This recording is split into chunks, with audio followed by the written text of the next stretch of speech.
ইমাম মালিক রহমাতুল্লাহ আলাই মদিনাতুল মুনাওয়ারায় দীর্ঘ জীবন কাটায় দিলেন।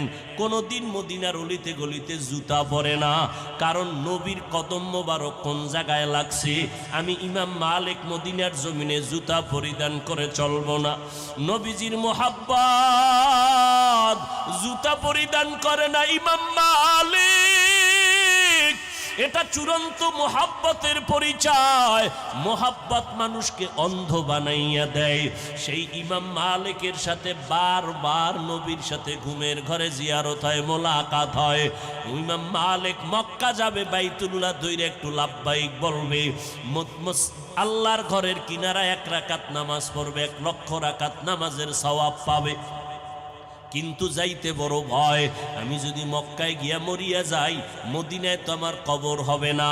কারণ নবীর সুন্নত তরিকা হলো যেখানেই মরণ হবে ওখানে দাফন করে দাও। আমি মালিকের তামান্না, আমি মদিনার নবীর পার্শ্বে আমার এই জমিনে আমার দাফন হবে। কিন্তু মক্কা গিয়া যদি আসতে না পারি, মরিয়া যাই এই ভয়ে, ইমাম মালিক মক্কা যায় না হজের জন্য। নবীর মোহাব্বত তার অন্তরে গালেব হয়ে গেছে, জুতা পরিধান করে না। কারণ ওই মদিনার ধুলা বালু পর্যন্ত বুকে লাগা ইমাম মালিক মদিনার মোহাব্বতের ঘেরান পাওয়া যায়। ওরে নবীর আশিক উম্মতের দল, আমার সমাজে নবীর আশিকের অভাব নাই রে যুবক। ও নবীর আশিকের দল, আমার নবীর থেকে আর কারো যদি ভালো আদর্শ পাও বলো, আমরা তার আদর্শ গ্রহণ করব, মদিনারটা বাদ দিয়ে দিব।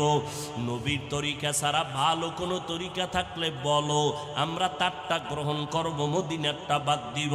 কিন্তু 1500 বছর হয়ে গেল, আমার মদিনার নবীর আদর্শ থেকে উত্তম আদর্শ কেউ বাজারে বিক্রি করতে পারে নাই, উত্তম আদর্শ উপহার দিতে পারে নাই। এই জন্য আল্লাহর নবীর আশিক পাগলেরা নবীর সুন্নত অনুযায়ী জীবনটা কাটায় গেলেন। নবীর সুন্নত অনুযায়ী জীবন কাটাইয়া যে যাই বলুক দিকে কর্ণপাত করলেন না। কারণ মদিনাওয়ালা নবী আমার, ওই মদিনার রওজা মুবারকে হায়াতুন নবী, জিন্দা নবী, উম্মতকে এখনো নবী ভুলে নাই। নবীরে অকথ্য ভাষায় গালি দেয় ইহুদি বেঈমান, পার্শ্বে হযরত আবু বকর বসা। কত আর সহ্য করা যায়? আমার নবীরে গালি দিবে, মেনে নেওয়া যায় না।